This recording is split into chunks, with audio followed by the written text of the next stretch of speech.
கார்த்திகை 2, 3 மற்றும் 4ஆம் பாதம், ரோகிணி நட்சத்திரம், மிருகசீரிஷம் 1, 2ஆம் பாதங்களை உள்ளடக்கிய ரிஷபராசி நேயர்களே, இந்த மாதம் உங்களுக்கு ஒரு முன்னேற்றத்தையும் நல்ல ஒரு செயல்பாட்டையும் தரக்கூடிய ஆவணி மாதமாக அமைகின்றது.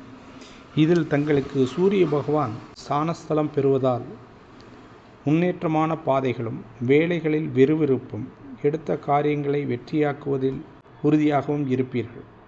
உழைத்த உழைப்பிற்கு அதிகமான ஒரு லாபத்தையும் நன்மையும் பெறக்கூடிய ஒரு நல்ல மாதமாக அமைகின்றது. இந்த மாதத்தில் தொடங்கும் தொழில் மற்றும் காரியங்கள் உடனே முடியக்கூடிய ஒரு நல்ல வாய்ப்பையும் உண்டு பண்ணும். தாய் வழி உறவுகளால் உங்களுக்கு நன்மைகளும் பயன்களும் பெறுவீர்கள்.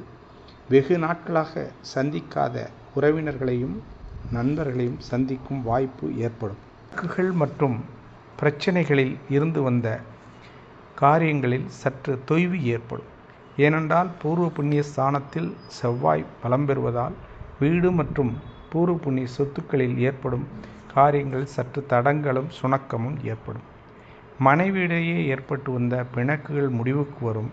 கொடுக்கல் வாங்கல் போன்ற கடன்கள் அடைபெற வாய்ப்பு உண்டு. புண்ணிய ஸ்தானங்களுக்கும் பூர்வீக இடங்களுக்கும் சென்று வரும் வாய்ப்புகள் உண்டு பண்ணும். புதிய கலைஞர்களுக்கு நல்ல வாய்ப்புகள் கைகூடும். புதிய அக்ரிமெண்ட் ஏற்படும். முடிவுகள், ஒப்பந்தங்கள் ஏற்படும். அதன் மூலம் அவர்கள் சிறப்பும் முன்னேற்றமும் அடைவார்கள். கலைஞர்களுக்கு ஒரு சிறப்பான ஒரு மாதம் என்றே சொல்ல வேண்டும். பணப்புழக்கம் அதிகரிக்கும். புதிய தொழில் மற்றும் புதிய வீடுகள், இடங்கள் வாங்குவதற்கான வாய்ப்புகளை தருவார். பிள்ளைகள் படிப்பில் சற்று கவனம் செலுத்த வேண்டிய வாய்ப்புகள் வரும். கார்த்திகை நட்சத்திரம் 2, பாகம் 2, 3, 4ஆம் பாதக்காரர்களுக்கு சந்திராஷ்டமம் செப்டம்பர் 1, 2 ஆகிய நாட்களிலும், ரோகிணி நட்சத்திரக்காரங்களுக்கு சந்திராஷ்டமம் செப்டம்பர் 2, 3 ஆகிய நாட்களிலும், மிருகசீரிஷ நட்சத்திரக்காரர்களுக்கு 1, 2ஆம் பாதமுடையவர்களுக்கு செப்டம்பர் 3 மற்றும் 4ஆம் நாட்கள் சந்திராஷ்ட தினமாக வருவதால் அந்த நாட்களில் வெளியூர் செல்வதையும், நீண்ட தூர பயணத்தையும், இரவு நேர பயணத்தையும் தவிர்ப்பது நல்லது.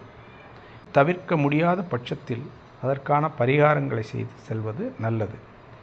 பரிகாரம் என்று பார்த்தீர்களானால், இந்த ஆவணி மாதம் தங்களுக்கு காமாட்சி அம்மன் மற்றும் சிவபெருமான் ஆகியவற்றை வணங்குவதால் உங்களுக்கு நடக்கக்கூடிய காரியங்கள் ஜெயமாகவும் நன்மையாகவும் அமையும். வாழ்க வளமுடன். வணக்கம்.